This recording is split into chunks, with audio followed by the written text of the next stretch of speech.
Hello friends, dear students. Now we have a new topic of vectors, that is cross products of two vectors.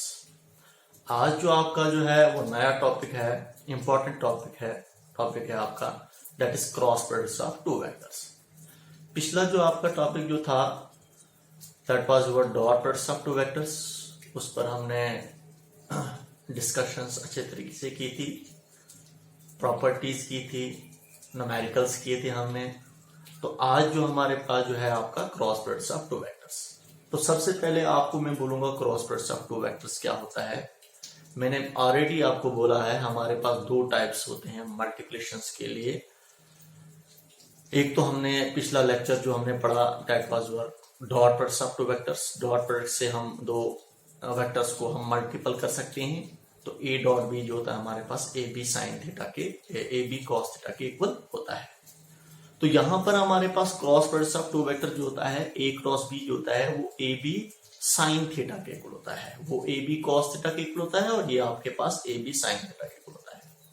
सबसे पहले आपको यहां पर आपको मैं बोलूंगा मैं जब भी हमारे पास एक फिजिकल क्वांटिटी वो दो वेक्टर्स के क्रॉस प्रोडक्ट्स पर अगर डिपेंड करती है तो हमारे पास वो फिजिकल क्वांटिटी जो होती है वो वेक्टर क्वांटिटी होती है. दैट्स वाई इस क्रॉस प्रोडक्ट्स को जो कहा जाता है इसको वेक्टर प्रोडक्ट भी कहा जाता है. क्लियर हो रहा है आपको? क्योंकि यहां पर जो भी हमारे पास फिजिकल क्वांटिटी होती है अगर वो दो वेक्टर्स के क्रॉस प्रोडक्ट्स पर डिपेंड करती है तो वो जो नई फिजिकल क्वांटिटी बनती है वो भी हमारे पास क्या होती है, वो भी एक वेक्टर क्वांटिटी होती है. ये क्लियर होना चाहिए आपको कि वहां पर हमारे पास क्या होता था, अगर हमारे पास एक फिजिकल क्वांटिटी होती थी और वो फिजिकल क्वांटिटी अगर हमारे पास दो वेक्टर्स के डॉट प्रोडक्ट्स पर डिपेंड करती थी तो वो हमारे पास वो फिजिकल क्वांटिटी क्या होती थी, वो स्केलर क्वांटिटी होती थी. स्केलर होता है जिसका सिर्फ मैग्नीट्यूड होता है और वेक्टर क्वांटिटी जो होती है जिसका मैग्नीट्यूड भी होता है और डायरेक्शन भी होती है. और ये हमारे पास जो है अगर हमारे पास दो वेक्टर्स हैं, एक ए वेक्टर है दूसरा हमारे पास बी वेक्टर है, तो जब हम इनका क्रॉस प्रोडक्ट निकालेंगे तो हमारे पास एक नई फिजिकल क्वांटिटी आएगी. लेकिन वो जो नई फिजिकल क्वांटिटी होगी उसका जो हमारे पास मैग्नीट्यूड भी होगा और डायरेक्शन भी होगी और वो हमारे पास होगी, वो भी वेक्टर क्वांटिटी होगी. क्लियर हो रहा है आपको? तो यही हमारे पास है. सबसे पहले हमने इसको डिफाइन किया है. It is defined as the product of the magnitude of two vectors and sine of angle between the two vectors. जैसे आपके पास दो वेक्टर्स हैं, वेक्टर ए और वेक्टर बी. मैंने इनको ऑलरेडी बना कर रखा है और डेफिनेशन भी लिख कर रखी है क्योंकि टाइम ज्यादा नहीं करना चाहिए.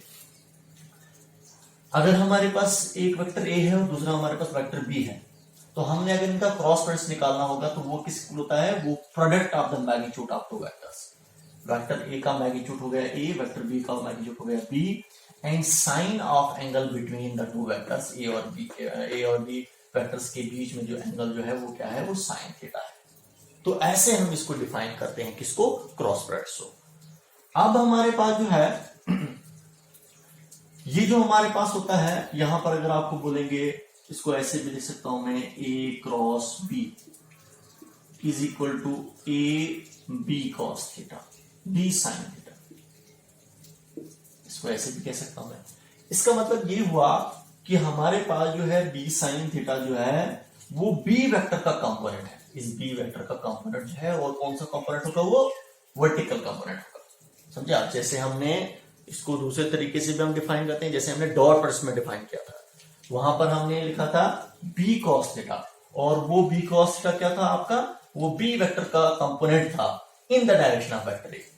और यहां पर हमारे पास जो है ये बी साइन थीटा जो है वो बी कंपोनेंट हमारे पास बी वेक्टर का ही कंपोनेंट है, लेकिन किसमें, परपेंडिकुलर में, हमारे पास वेक्टर ए के परपेंडिकुलर में. समझे आप? क्योंकि इस वेक्टर बी के हमने दो कंपोनेंट्स रिप्रेजेंट किए, एक B cos theta along the direction of vector A और दूसरा हमने B sine theta perpendicular to the vector A के परपेंडिकुलर में लिया हमने. आपको पता है कंपोनेंट्स क्या होते हैं. अगर एक बॉडी यहां पर है उसको मैं एक एंगल पर फोर्स अप्लाई कर रहा हूं मैं, वो रिजल्टेंट फोर्स हो गई बी. और जब हमारे पास वो फोर्स जो है वो डिवाइड हो सकती है दो कंपोनेंट्स में, एक हमारे पास हॉरिजॉन्टल में और एक वर्टिकल में भी हमारे पास हो सकती है। तो इसका मतलब डिवाइड हो रही है, एक बॉडी अगर हमारे पास बॉडी आगे भी जा रही है, थोड़ी ऊपर भी उठ रही है, इसका मतलब उस पर दो फोर्सेस हमारे पास जो हमने जो एक एंगल पर फोर्स अप्लाई कर की है, इसका मतलब वो फोर्स डिवाइड हो गई है।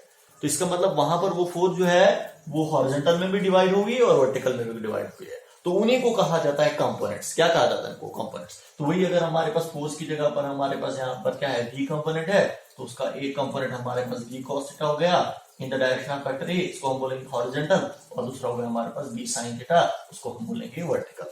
तो इस बी साइन थीटा को यहाँ पर भी रिप्रेजेंट कर सकता हूं मैं, समझिए आप। तो ये हो गया हमारे पास vertical component B sine theta, और ये हो गया हमारे पास horizontal component B cos theta. दोनों कंपोनेंट आपस में क्या होते हैं? परपेंडिकुलर होते हैं। बी साइन थीटा रेस्पॉन्सिबल होता है बॉडी को वर्टिकल डायरेक्शन में लाने के लिए, और बी कॉस थीटा जो है वो रेस्पॉन्सिबल होता है बॉडी को हॉरिजॉन्टल डायरेक्शन में लाने के लिए।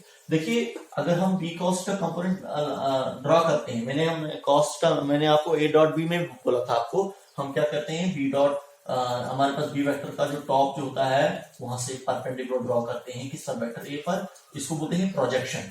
तो यहां से लेकर यहां तक जो ये वेक्टर जो बनेगा ये कंपोनेंट होगा हमारे पास किसका? वेक्टर बी का इन हॉरिजॉन्टल डायरेक्शन में। इसका मतलब इस वेक्टर बी का इफेक्ट कितना होगा, उसका मैग्नीट्यूड कितना होगा, तो यहां से लेकर यहां तक। क्लियर है आपको? तो ये हमारे पास कंपोनेंट होगा बी कॉस थीटा, जो होगा हमारे पास कंपोनेंट होगा वेक्टर बी का। क्लियर है आपको? तो ये हमारे पास जो है, इसका मतलब अब मैं इसको ऐसे भी डिफाइन कर सकता हूं मैं, ए क्रॉस बी जो हमारे पास है, it is defined as the product of the magnitude of vector A and component of the vector B. Vector B का कंपोनेंट है ना ये हमारे पास, component of vector B perpendicular to the vector A, जो हमारे पास परपेंडिकुलर होगा किसके? वेक्टर ए के परपेंडिकुलर होगा। ये वेक्टर ए है, और बी साइन थीटा जो हमारे पास है ये परपेंडिकुलर है किसके? वेक्टर ए के। तो इसको हम ऐसे भी डिफाइन कर सकते हैं। क्लियर आपको? कैसे? ए क्रॉस बी जो है it is also defined as the product of the magnitude A, product of the magnitude of vector A and component of vector B का component that is B sine theta perpendicular to the vector A के perpendicular में होगा। Clear हो आपको? अब अगर आपको बोला जाएगा, जैसे अभी मैंने कहा आपको ए क्रॉस बी अगर निकालना होगा तो A B sine theta angle दिया होगा आपको, वेक्टर ए और वेक्टर बी का मैग्नीट्यूड दिया होगा, तो आप ए क्रॉस बी निकाल सकते हो आप। देखिए इसी पर आपको मैं एक एग्जांपल दूंगा आपको मैं, जो वेक्टर क्वांटिटी क्रॉस प्रोडक्ट्स पर डिपेंड करती है। जैसे हमारे पास टॉर्क होता है, टॉर्क तो आपने नेक्स्ट लेक्चर में पढ़ना भी है, नेक्स्ट यूनिट में आपने पढ़ना भी है, लेकिन यहां पर भी आपको ऐसे भी आपको कंसेप्ट होगा 10th का। टॉर्क जो होता है वो ट्विस्टिंग इफेक्ट ऑफ फोर्स होता है। एक बॉडी अगर रोटेट करती है, अगर मूव करती है, तो उस पर कौन सी फोर्स होती है जिसकी वजह से वो ट्विस्ट करती है, तो वहां पर टॉर्क एक्ट करता है। वो टॉर्क किसको होता है? Perpendicular distance from the axis of rotation and force का क्रॉस प्रोडक्ट। तो यहां पर डिस्टेंस और फोर्स का क्रॉस प्रोडक्ट होता है ये। तो वो आपको एक नई फिजिकल क्वांटिटी देगा टॉर्क, जिसको हम बोलते हैं ट्विस्टिंग इफेक्ट ऑफ फोर्स। तो अब देखिए अगर ये टॉर्क इन दो वेक्टर्स के क्रॉस प्रोडक्ट्स पर डिपेंड कर रही है, तो ये टॉर्क भी आपके पास एक वेक्टर क्वांटिटी है, इसीलिए इसको कहा जाता है वेक्टर प्रोडक्ट भी। किसको? क्रॉस प्रोडक्ट्स को। क्रॉस प्रोडक्ट्स को वेक्टर प्रोडक्ट भी कहा जाता है, क्योंकि ये जो आगे हमारे पास प्रोडक्ट देगा वो हमारे पास क्या होगा? वो वेक्टर ही होता है, वो एक वेक्टर क्वांटिटी होती है। क्लियर है आपको? जैसे मैं कहूंगा मैं, ये हमारे पास टॉर्क जो होता है कैसे हमारे पास है, जैसे ये इसको एक्सेस ऑफ रोटेशन कहूंगा मैं। यहां पर एक बॉडी है, इस पर मैं यहां पर फोर्स अप्लाई कर रहा हूं, ऐसे फोर्स अप्लाई की मैंने यहां पर ऐसे, तो ये बॉडी क्या करेगी? ट्विस्ट करेगी, रोटेट करेगी ऐसे। किस एक्सेस पर? ये एक्सेस है। तो ये हुआ परपेंडिकुलर डिस्टेंस, ये हो गया फोर्स जो यहां पर मैंने फोर्स अप्लाई की, इसकी वजह से इस पर टॉर्क एक्ट करेगा, ये रोटेट करेगा। परपेंडिकुलर डिस्टेंस आर, ये आर हो गया, और ये हमारे पास फोर्स हो गई। क्लियर है आपको?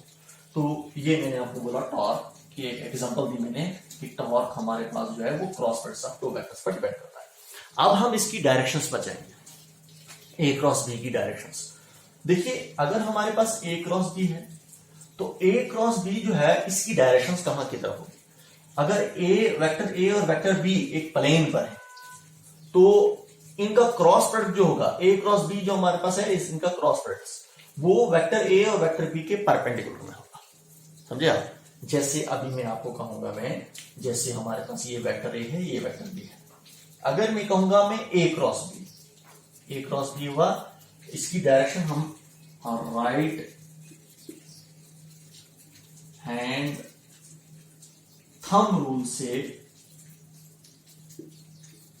ए क्रॉस बी की डायरेक्शंस को रिप्रेजेंट करते हैं। राइट हैंड थंब रूल कहो या स्क्रू रूल भी हम कहते हैं। तो राइट हैंड थंब रूल यहां पर आपको मैं समझाऊंगा, ज्यादा इजी है ये क्योंकि एक ही फिर टाइम ज्यादा लगेगा। तो देखिए ए क्रॉस बी का मतलब हुआ ए टू बी जा रहे हैं ऐसे। तो राइट हैंड थंब रूल हमारे पास ये है, ये हमारे पास फिंगर्स जो हमारे पास है, फिंगर्स वेक्टर्स की डायरेक्शंस को रिप्रेजेंट करेगा। अगर ये वेक्टर ए है, ये वेक्टर ए है, ऐसे ले लूंगा मैं, ये वेक्टर ए और ये आपका वेक्टर बी। तो हमारे पास आ गया कि फिंगर्स ऐसे कर्व हो रहे हैं, वेक्टर ए और वेक्टर बी। ये थंब जो है ये डायरेक्शंस को रिप्रेजेंट करेगा, किसकी? ए क्रॉस बी की डायरेक्शंस को रिप्रेजेंट करेगा। जो आपके पास रिजल्ट आएगा, ए क्रॉस बी निकाला मैंने, A B, A cross B हो गया, ए वेक्टर और बी वेक्टर्स का क्रॉस प्रोडक्ट हो गया ए क्रॉस बी। तो ए क्रॉस बी जो हमारे पास है, इसकी डायरेक्शंस को रिप्रेजेंट करेगा ये थंब बाहर की तरफ है। अगर हमारे पास जो है, अगर ए क्रॉस बी जो है वो क्या है, एंटी क्लॉकवाइज है, ऐसे हमारे पास है, इसको हम एंटी क्लॉकवाइज बोलेंगे। तो इसमें हमारे पास थंब जो है वो ए क्रॉस बी की डायरेक्शन को रिप्रेजेंट करेगा, वो बाहर की तरफ निकलेगा। इसका मतलब ए क्रॉस बी जो होगा वो कहां की तरफ होगा? आउटवर्ड्स की तरफ होगा, आउटवर्ड्स की तरफ। अगर हमारे पास क्या होगा, अगर हमारे पास यहां पर ए क्रॉस बी जो है वो क्या है, वो एंटी क्लॉकवाइज है, एंटी क्लॉकवाइज। इसका मतलब इसको बोलते हैं एंटी क्लॉकवाइज, ऐसे एंटी क्लॉकवाइज। अब अगर हमारे पास बी क्रॉस ए ले लेंगे हम, बी क्रॉस ए हो गया ऐसे हमारे पास, ये बी से ए की तरफ, बी क्रॉस ए। तो फिंगर्स रिप्रेजेंट करेंगी डायरेक्शंस को, बी क्रॉस ए। थंब देखो ये अंदर की तरफ जा रहा है, थंब अंदर की तरफ, इसका मतलब थंब ए क्रॉस बी की डायरेक्शंस को रिप्रेजेंट करेगा, या बी क्रॉस ए की डायरेक्शन को रिप्रेजेंट करेगा। ए क्रॉस बी आउटवर्ड्स, तो बी क्रॉस ए, इधर हम लिखेंगे बी क्रॉस ए। तो यहां पर हमारे पास बी क्रॉस ए। तो इस टाइम हमारे पास क्या होगा, अगर ऐसे जाएंगे हम बी क्रॉस ए ऐसे, तो हमारे पास बी क्रॉस ए की जो डायरेक्शन होगी यहां पर, समझे आप? तो इस केस में हमारे पास क्या होगी, डायरेक्शन जो होगी वो अंदर की तरफ होगी, इनवर्ड्स की तरफ होगी। ये हुआ क्लॉकवाइज। अगर हम क्लॉकवाइज जाएंगे, क्लॉकवाइज ऐसे होता है ना, क्लॉकवाइज बी क्रॉस ए। तो बी क्रॉस ए में हमारे पास बी क्रॉस ए की जो डायरेक्शन होगी वो कहां की तरफ होगी, वो अंदर की तरफ होगी। थंब देखें ये अंदर की तरफ जा रहा है, क्लियर आपको? यहां पर भी आपको दिखा सकता हूं मैं, जैसे देखिए हमारे पास ये प्लेन, ये वेक्टर ए है और ये वेक्टर बी है, समझे आप? ये प्लेन है, इस प्लेन पर ले रहा हूं मैं, ये वेक्टर ए और ये वेक्टर बी, एक प्लेन ले रहा हूं मैं, देखिए ये वेक्टर ए और ये वेक्टर बी। अब अगर आप इनका क्रॉस प्रोडक्ट निकालना चाहोगे, आप ए क्रॉस बी, तो ऐसे जा रहे हैं ए क्रॉस बी, तो हमारे पास जो होगा ए क्रॉस बी की जो डायरेक्शन जो होगी वो इन दो वेक्टर्स के परपेंडिकुलर में होगी, ऐसे। ये फिंगर जो है ए क्रॉस बी की डायरेक्शन को रिप्रेजेंट करेगा ऊपर की तरफ। अपवर्ड भी आप यहां पर आप अब अपवर्ड कह सकते हो आप, क्योंकि ये मैंने ऐसे रिप्रेजेंट किए, मैंने ऐसे, तो ये हो गया अपवर्ड की तरफ। अगर ऐसे होगा हमारे पास ए क्रॉस बी, अगर बी क्रॉस ए होगा ऐसे, तो हमारे पास क्या होगा, फिंगर्स की जो डायरेक्शन होगी वो नीचे की तरफ होगी, इनवर्ड्स की तरफ होगी, समझे आप? तो इनवर्ड्स की तरफ जो हमारे पास होगा, ये जो होगा हमारे पास बी क्रॉस ए की जो डायरेक्शन होगी, क्लियर हो आपको? तो ये जो हमारे पास जो है टॉर्क की डायरेक्शन भी वही है ना हमारे पास। टॉर्क हमारे पास क्या होता है, ट्विस्टिंग इफेक्ट ऑफ फोर्स। जब हमारे पास बॉडी रोटेट करती है एंटी क्लॉकवाइज ऐसे, तो थंब जो है वो टॉर्क की डायरेक्शन को रिप्रेजेंट करता है आउटवर्ड्स की तरफ। अगर क्लॉकवाइज रिप्रेजेंट करेगी, थंब हमारे पास एक बॉडी रोटेट करती है क्लॉकवाइज ऐसे, तो थंब देखिए अंदर की तरफ जा रहा है, तो थंब टॉर्क की डायरेक्शन को रिप्रेजेंट करता है। तो इसका मतलब हम राइट हैंड थंब रूल के जरिए से हम ए क्रॉस बी या बी क्रॉस ए की डायरेक्शन को रिप्रेजेंट करते हैं, क्लियर हो आपको? तो ये था हमारे पास जो अभी मैंने कहा आपको cross products of two vectors क्या होते हैं, क्लियर हो आपको, समझ में आया आपको? अब हम इसकी प्रॉपर्टीज पर जाएंगे, इनकी प्रॉपर्टीज पर। तो देखिए प्रॉपर्टीज पर जब जाएंगे हम, तो हमारे पास पहली प्रॉपर्टी जो ले लेंगे हम, वो ले लेंगे हम, ये जो cross product of two vector जो होता है वो एंटी कम्युनिकेटिव होता है, एंटी कम्युनिकेटिव। जैसे हमने वहां पर प्रॉपर्टीज को डिस्कस किया था, वैसे ही हम यहां पर भी प्रॉपर्टीज को डिस्कस करेंगे। प्रॉपर्टीज, पहली property, A cross B is not equal to B cross A. ये इक्वल नहीं होते, इसको बोलते हैं anti communicative, anti communicative, anti communicative. वो हमारे पास ए डॉट बी जो होता है वो कम्युनिकेटिव होता है, A dot B B dot A के इक्वल होता है, लेकिन ए क्रॉस बी जो होता है हमारे पास बी क्रॉस ए के इक्वल नहीं होता है। एग्जांपल से आपको समझाऊंगा, एग्जांपल से हमारे पास ये क्लियर हो जाएगा। अब देखिए एग्जांपल से हम कैसे क्लियर करेंगे हम इसको।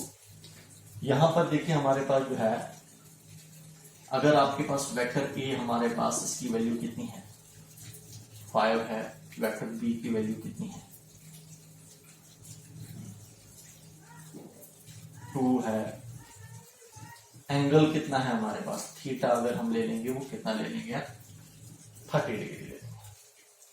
तो सबसे पहले हम ए क्रॉस बी निकालेंगे, हम नहीं कर ए cross B, A cross B किसके होता है, वो ए बी साइन थीटा के, ए बी साइन थीटा के इक्वल होता है। ए की वैल्यू कितनी है 5, बी की वैल्यू कितनी है 2, साइन थीटा कितना है 30 डिग्री, 5 to the 10, साइन 30 होता है 1/2, 2 1 2 5 to the 10 हो गया हमारे पास 5। आंसर आपके पास कितना आया 5। ये हुआ हमने ए क्रॉस बी निकाला। अब बी क्रॉस ए भी निकालेंगे हम, B cross A, B cross A भी हमारे पास किसी होगा, बी ए साइन थीटा के इक्वल होगा, इसी के इक्वल होगा। बी की वैल्यू निकालेंगे तो बी कितना है हमारे पास 2, ए कितना है 5 इंटू साइन थीटा, थीटा कितना है आपके पास 30 डिग्री, 5 to the 10, साइन 30 होता है 1/2, 2 1 2 5 to the 10 कितना है 5। यहां पर भी आंसर आपको 5 मिलेगा। ए क्रॉस बी जो हमारे पास बी क्रॉस ए के इक्वल आ रहा है 5 आंसर आपके पास आ रहा है। लेकिन अगर आपको पूछा जाएगा क्या ये ए क्रॉस बी क्रॉस ए के इक्वल है, मैंने पहले ही बोला ए क्रॉस बी और बी क्रॉस ए ये वेक्टर क्वांटिटीज है, ये सिर्फ वैल्यूज पर ही नहीं डिपेंड करती, ये डायरेक्शंस पर भी डिपेंड करती है। अब मैंने कहा अगर हमारे पास ए क्रॉस बी है, ए क्रॉस बी, ये वेक्टर ए, ये vector B, A cross B जा रहे हैं ऐसे, हम देखो ए क्रॉस बी की डायरेक्शन को रिप्रेजेंट करता है आउटवर्ड्स की तरफ, वैल्यू 5 है, लेकिन हमारे पास ए क्रॉस बी की इसकी जो डायरेक्शन जो होगी वो 5 की जो डायरेक्शन होगी वो आउटवर्ड्स की तरफ, यहां पर 5 की वैल्यू, क्योंकि ए cross B, A cross B, fingers देखो आप, ए क्रॉस बी, हम आउटवर्ड्स की तरफ, ये डायरेक्शंस को रिप्रेजेंट करता है, किसकी डायरेक्शंस को, ए क्रॉस बी की डायरेक्शन को, जो आउटवर्ड्स की तरफ होगा। इसका मतलब इस 5 की जो डायरेक्शन होगी वो आउटवर्ड्स की तरफ होगी। अब इस 5 की बी क्रॉस ए ऐसे बी टू ए जा रहे हैं, हम देखो ये अंदर की तरफ है, बोर्ड के अंदर की तरफ जा रहा है, वो बी क्रॉस ए की डायरेक्शन को रिप्रेजेंट करेगा। बी क्रॉस ए की वैल्यू हमारे पास क्या है 5 है, लेकिन इस 5 की डायरेक्शन जो होगी वो इनवर्ड्स की तरफ होगी। कहां की तरफ होगी, इसकी इनवर्ड्स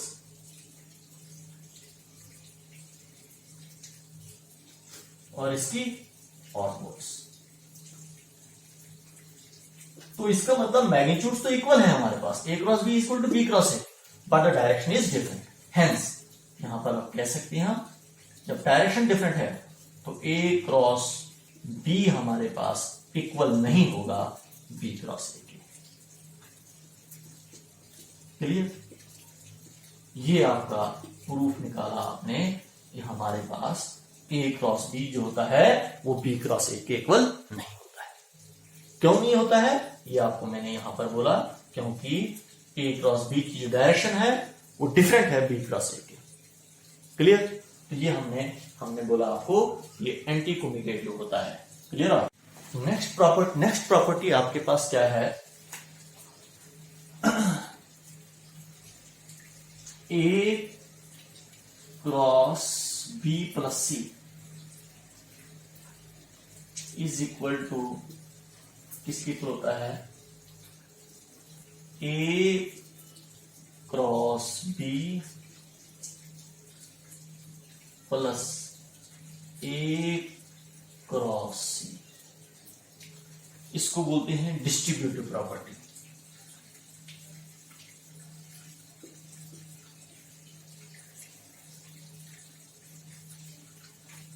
इसको क्या बोलते हैं, डिस्ट्रीब्यूटिव प्रॉपर्टी।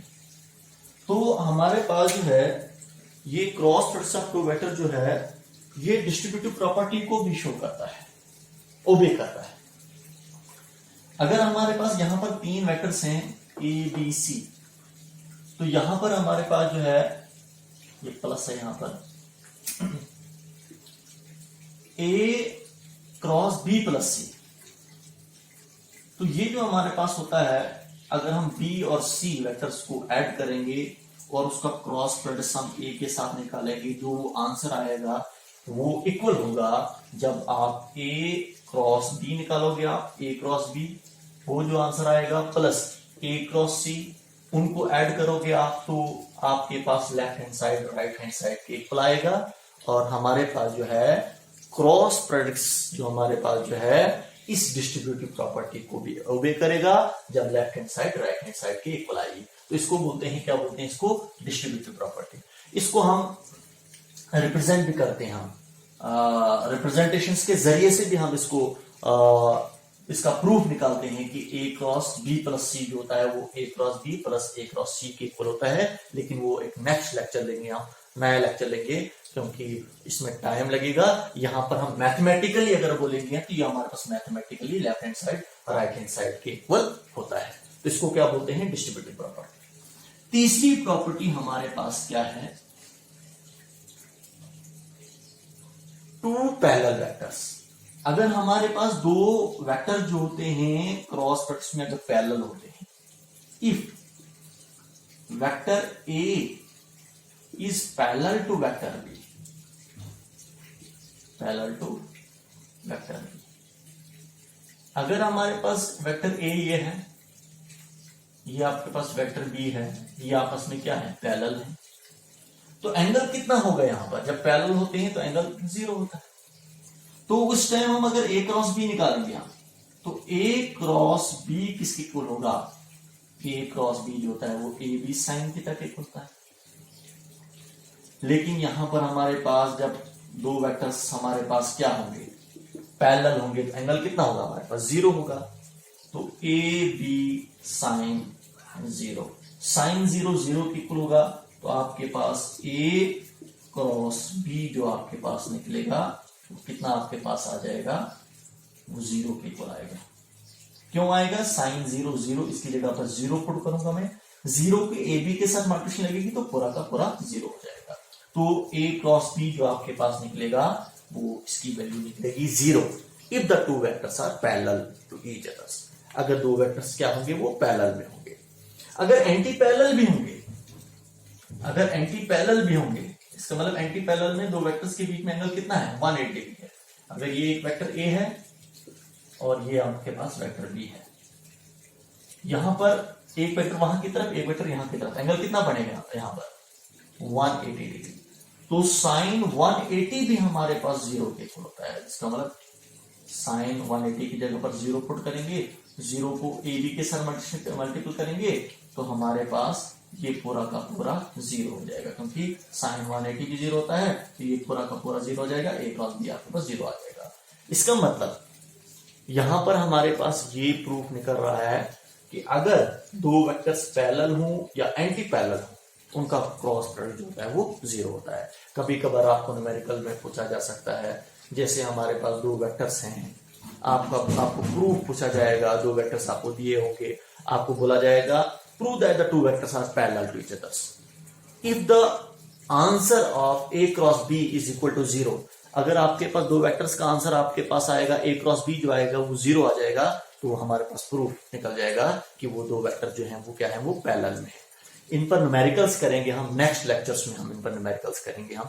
तो यहां पर सिर्फ आपको ये मैंने प्रॉपर्टीज बोलनी थी कि हमारे पास दो वेक्टर जो होते हैं वो पैरेलल हो या एंटी पैरेलल हो, उनका क्रॉस प्रोडक्ट जो होता है वो क्या होता है, वो 0 होता है। अब ऑर्थोगोनल यूनिट वेक्टर्स से भी आपको समझा सकता हूं मैं। ऑर्थोगोनल यूनिट वेक्टर्स हो गए आई जे के यूनिट वेक्टर्स, मैंने आपको ये पढ़ा है, ये एक्स एक्सिस, ये वाई एक्सिस और ये जेड एक्सिस। ये आई को रिप्रेजेंट करता है, ये जे को रिप्रेजेंट करता है, जे कैप, ये हुआ के कैप। ये यूनिट वेक्टर्स होते हैं, इनकी वैल्यू 1 होती है। ये सिर्फ डायरेक्शंस को रिप्रेजेंट करती हैं, एक्स एक्सिस की, वाई एक्सिस की, डायरेक्शन जेड एक्सिस की। मैंने पीछे पढ़ाया है मैंने इसको आई जे के यूनिट वेक्टर्स को। ये इनका काम क्या होता है, इनका मैग्नीट्यूड 1 होता है। इनका सिर्फ काम ये होता है कि डायरेक्शंस को रिप्रेजेंट करती हैं। आई एक्स एक्सिस की डायरेक्शन को रिप्रेजेंट करता है, जे कैप वाई एक्सिस की डायरेक्शन को रिप्रेजेंट करता है, के कैप जेड एक्सिस की डायरेक्शन को रिप्रेजेंट करता है। तो ये तीन के तीन एक्सिस आपस में क्या होती हैं, परपेंडिकुलर होती हैं। ये एक्स एक्सिस, ये वाई एक्सिस, ये जेड एक्सिस, तो तीन के तीन आपस में परपेंडिकुलर में होंगी। तो यहां पर देखिए हमारे पास ये मैंने रिप्रेजेंट किए ऑर्थोगोनल यूनिट वेक्टर्स आई जे के। जब ये मैंने रिप्रेजेंट किए, ये हमारे पास यूनिट वेक्टर्स होते हैं, ये परपेंडिकुलर में होते हैं, एक दूसरे के परपेंडिकुलर में होते हैं, इसीलिए इनको कहा जाता है ऑर्थोगोनल यूनिट वेक्टर्स। यहां पर हम आई क्रॉस आई, जे क्रॉस जे, के क्रॉस के की वैल्यू निकालेंगे। आई क्रॉस आई का मतलब ये हुआ कि हमारे पास ये दो वेक्टर्स हैं आई क्रॉस आई, दोनों वेक्टर्स जो हैं वो एक ही डायरेक्शन में पैरेलल में। जे क्रॉस जे, दोनों वेक्टर जो हैं एक ही डायरेक्शन में। के क्रॉस के, दोनों वेक्टर एक ही डायरेक्शन में। तो इनका क्रॉस प्रोडक्ट निकालेंगे। तो देखिए इनका क्रॉस प्रोडक्ट जो होगा वो 0 होगा। कैसे होगा? क्योंकि ये पैरेलल में है हमारे पास दो यूनिट वेक्टर, दो इक्वल यूनिट वेक्टर्स हैं। क्योंकि आई कैप की वैल्यू भी 1 यूनिट वेक्टर है, इस आई कैप की वैल्यू भी 1। तो यहां पर आपको एक निकाल के दूंगा मैं, बाकी आप खुद ही निकालोगे आप। देखिए हमारे पास आई क्रॉस आई हो गया, इस आई क्रॉस आई हुआ A cross B, A B sine theta. इस आई की वैल्यू क्या होगी, आई कैप यूनिट वेक्टर है 1, इस आई की वैल्यू क्या होगी 1 साइन थीटा। दोनों वेक्टर जो है वो एक ही डायरेक्शन में है, आई क्रॉस आई एक ही डायरेक्शन में, तो एंगल कितना होगा 0। तो 1 क्रॉस 1 हो गया 1, इसकी वैल्यू क्या हो गई हमारे पास 1। तो साइन 0 किसी होता है, वो 0 के इक्वल होता है। तो हमारे पास 0 को 1 के साथ क्वेश्चन करो आप तो 0 आ जाएगा। इसका मतलब आई क्रॉस आई की वैल्यू 0। सिमिलरली जे क्रॉस जे की वैल्यू भी 0 आएगी, क्योंकि जे की वैल्यू, जे कैप की वैल्यू 1, इस दूसरे जे कैप की वैल्यू भी 1 साइन 0। यहां पर भी आएगा जे, हमारे पास क्या आएगा 1 1 साइन 0। तो हमारे पास साइन 0 किस होता है 0 के इक्वल, ये भी 0 हो जाएगा। के कैप के क्रॉस के, इसकी वैल्यू भी 0। तो इन सब की वैल्यू जो आ जाएगी आपके पास क्या आ जाएगी, वो 0 आ जाएगी। क्योंकि ये दोनों, ये भी दो यूनिट वेक्टर्स हैं, ये भी दो यूनिट वेक्टर्स हैं, ये भी दो यूनिट वेक्टर्स हैं और सेम डायरेक्शंस में हैं।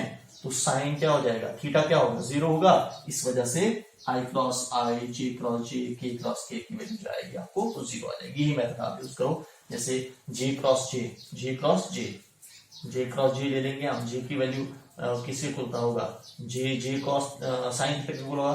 तो जे की कैप की वैल्यू क्या होती है 1, जे कैप की क्या वैल्यू होती है 1 साइन 0, 0 आ जाएगा। तो साइन 0 होता है 0 के इक्वल, पूरा का पूरा 0। जे क्रॉस जे भी 0, के क्रॉस के भी 0। इसका मतलब क्रॉस प्रोडक्ट्स ऑफ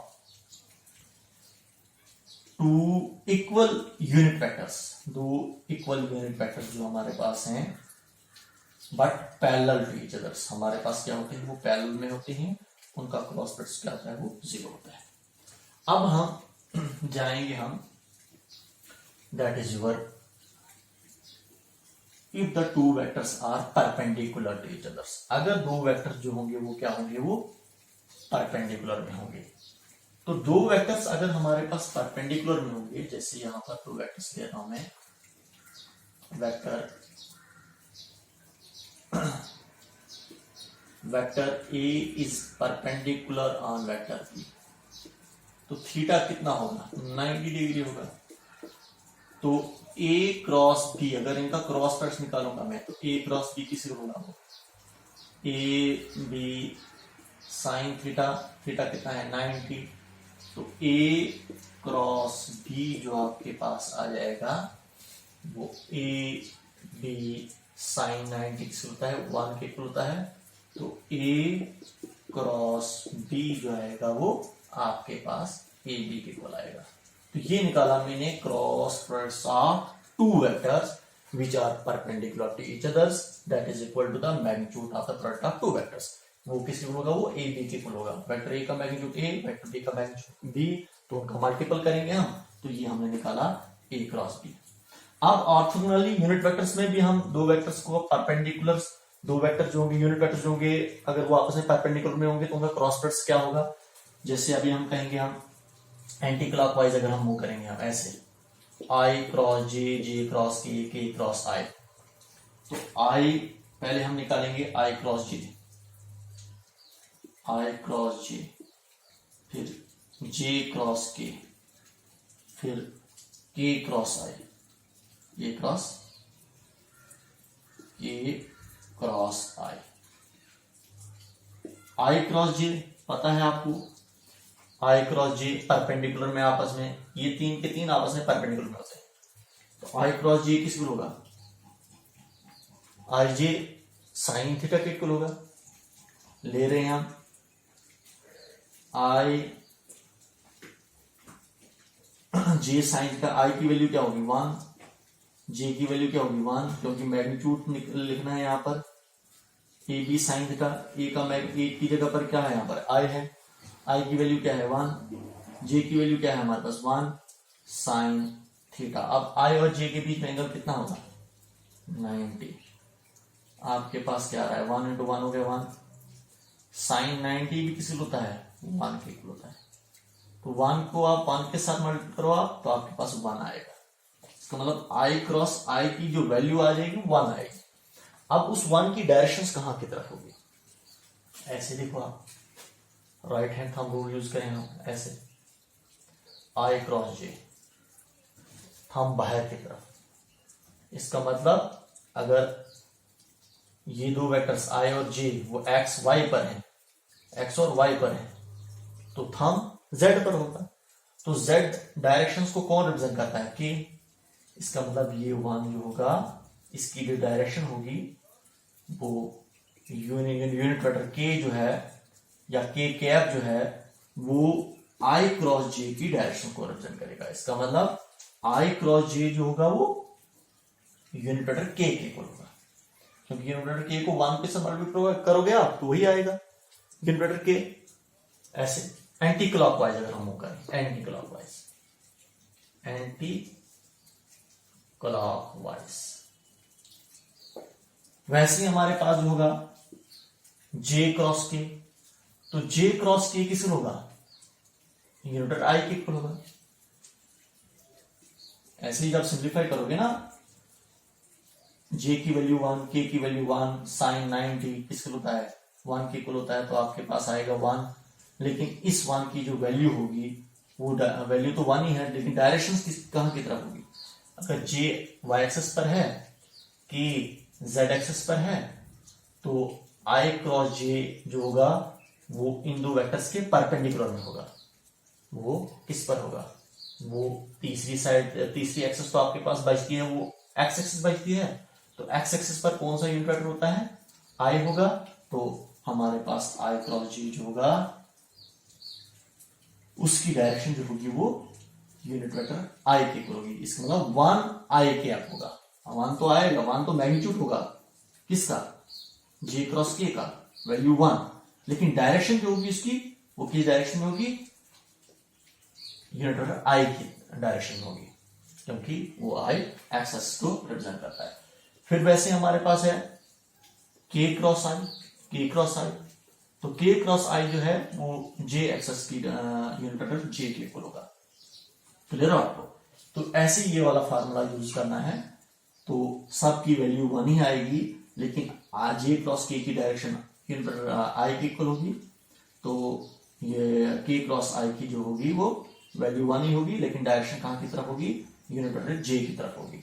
तो अगर हमारे पास के यूनिट वेक्टर है वो जेड एक्सिस पर है, आई जो है वो एक्स एक्सिस पर है, तो इनके परपेंडिकुलर में कौन सा होगा फिर वाई।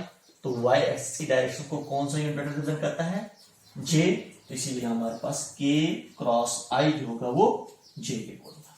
क्लियर, समझे आपको। ये हुआ अगर आप एंटी क्लॉकवाइज मूव कर रहे हो।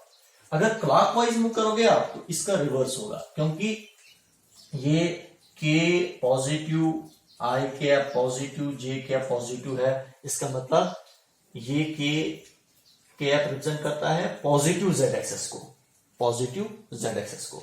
ये जेड एक्सेस है तो पॉजिटिव अगर ये वाली होगी तो अंदर के लिए होगी नेगेटिव।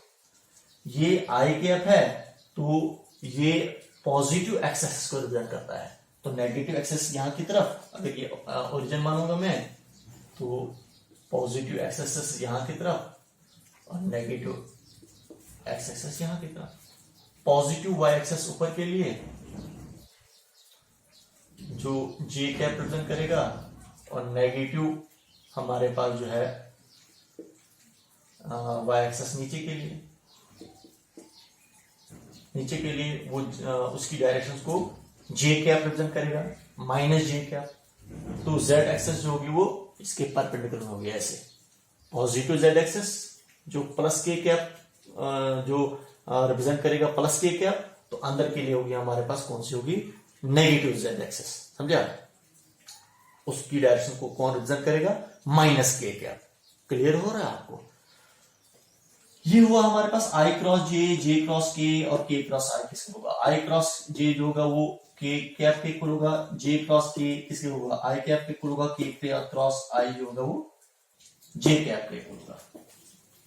अब अगर हमारे पास ये एंटी क्लॉकवाइज अगर घूमेंगे, एंटी क्लॉकवाइज, ये हुआ क्लॉकवाइज। अब अगर एंटी क्लॉकवाइज होंगे, एंटी क्लॉकवाइज का मतलब हुआ कि हमारे पास ये वेक्टर जो है वो एंटी क्लॉकवाइज है, ऐसे ऐसे घूम रहे हैं एंटी क्लॉकवाइज। तो एंटी क्लॉकवाइज में हमारे पास क्या हुआ, जे क्रॉस आई, आई क्रॉस जे, ऐसे